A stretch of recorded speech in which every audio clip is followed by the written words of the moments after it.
नमस्कार दोस्तों, स्वागत है आपका मेरे channel GK way trick by Roshan पे। दोस्तों, आपको जैसे पता है कि मैंने भारत के राज्य व्यवस्था यानी कि पॉलिटी का एक सीरीज स्टार्ट करा जो सभी बच्चों के लिए ज़रूरी है, जो रेलवे की तैयारी कर रहे हैं या एसएससी की कर रहे हैं या कोई भी राजकीय परीक्षा जो भी दैनिक परीक्षा होती है उन सभी के लिए ये क्वेश्चंस जो मैं अभी कराऊँगा वो ज़रूरी है।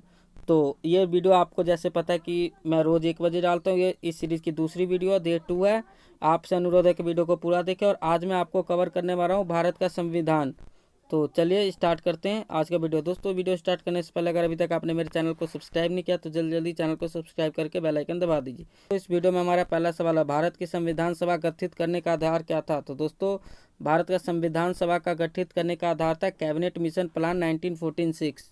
अब बात करते हैं अगले सवाल की, भारत की संविधान सभा किसके अनुसार गठित की गई थी। तो दोस्तों, भारत के संविधान सभा कैबिनेट मिशन योजना के तहत गठित की गई थी।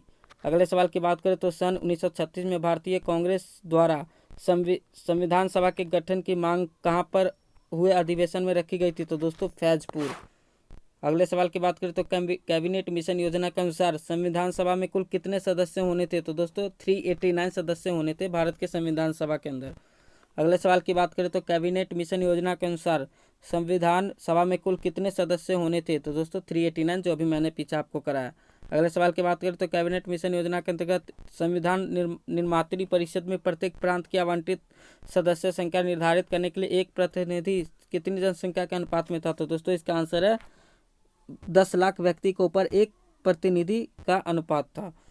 भारतीय संविधान सभा के सदस्यों को कितने प्रत्यक्ष रूप से निर्वाचित किया गया। तो दोस्तों, प्रांतों की विधानसभा, जिसे प्रांत मतलब राज्यों की बात की जा रही है यहाँ पे, संविधान सभा में किस प्रांत का प्रतिनिधित्व सबसे अधिक था। तो दोस्तों, संयुक्त प्रांत का। अगले सवाल की बात करें तो संविधान सभा में किस देशी रियासत के प्रतिनिधि ने भाग नहीं लिया। तो इसका आंसर है दोस्तों हैदराबाद। BR अम्बेडकर का संविधान सभा में निर्वाचन हुआ था पश्चिम बंगाल से। भारतीय संविधान सभा को किसने बनाया। तो संविधान सभा ने। भारतीय संविधान को संविधान सभा ने बनाया था। संविधान सभा के चुनाव कब संपन्न हुए। तो दोस्तों, 1946 में संविधान सभा के चुनाव संपन्न हुए थे। अगले सवाल की बात करें तो भारतीय संविधान सभा की स्थापना कब हुई। तो दोस्तों, 9 दिसंबर 1946 को।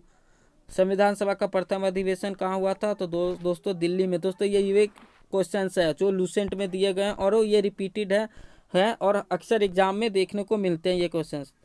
तो आपसे अनुरोध है कि आप इस वीडियो को पूरा जरूर देखें और ध्यान से देखें, क्योंकि आपको सेम टू सेम ये क्वेश्चन आपको आने वाले एग्जाम में देखने को मिलेगी।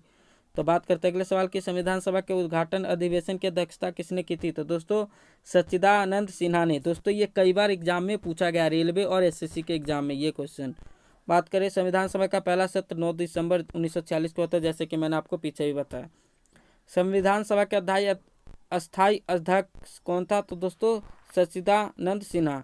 और अस्थायी था सच्चिदानंद, और अस्थायी सदस्य की बात करें तो डॉक्टर राजेंद्र सिन्हा। बात करें 11 दिसंबर 1946 को किसे संविधान सभा का अस्थायी सदस्य चुन लिया गया। डॉक्टर राजेंद्र प्रसाद की बात की जा रही है यहाँ पे। संविधान सभा का संवैधानिक सलाहकार किसे नियुक्त किया गया। तो BN। संविधान सभा के प्रारूप मसविदा समिति के नियुक्ति कब की गई। तो दोस्तों, 20 अगस्त 1947 को की गई थी। भारतीय संविधान सभा के प्रारूप समिति के अध्यक्ष डॉक्टर BR अम्बेडकर था। अगले सवाल की बात करें तो संविधान सभा के प्रारूप समिति के समक्ष प्रस्तावना का प्रस्ताव किसने रखा था। तो जवाहरलाल नेहरू ने रखा था।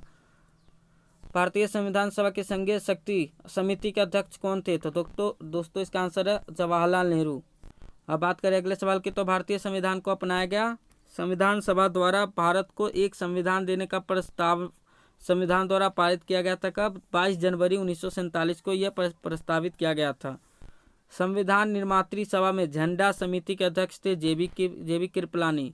अब इसकी बात करें तो राष्ट्रीय झंडे की अभिकल्पना को भारत की संविधान सभा में ग्रहण किया गया था और जुलाई 1947 में। इस वीडियो के आगे से की सवाल की बात करें तो भारतीय संविधान सभा में भारतीय राष्ट्रीय ध्वज की रूपरेखा को अंगीकार किया 22 जुलाई 1947 को। संविधान सभा ने संविधान को अंतिम रूप से किस दिन पारित किया। तो 26 नवंबर 1949 को, जिसको हम गणतंत्र दिवस के रूप में मनाते हैं। बात करें अगले सवाल की, तो भारत के संविधान का प्रारूप तैयार करने वाली संविधान सभा के सदस्यों को विभिन्न प्रांतों की विधानसभाओं द्वारा चुना गया था। अगले सवाल की बात करें तो संविधान सभा द्वारा अंतिम रूप से पारित संविधान में कुल कितने अनुच्छेद और अनुसूचियां थी। इसके आंसर है दोस्तों 395 अनुच्छेद और 8 अनुसूचियाँ, जो अभी बढ़ के 12 अनुसूची हो गई है। भारत के लिए संविधान सभा की रचना हेतु संविधान सभा का विचार किसने प्रस्तुत किया? तो स्वराज पार्टी ने 1942 में। तो दोस्तों ये कुछ क्वेश्चन थे भारत के संविधान सभा से रिलेटेड। आशा करता हूँ आपको मेरे द्वारा बताए गए ये क्वेश्चन समझ में आया होगा और आपको ये क्वेश्चन आपके एग्जाम में देखने को मिलेगी। तो इसी नोट के साथ खत्म करते इस वीडियो को, मिलते एक अगले वीडियो में, तब तक के लिए जय हिंद जय भारत।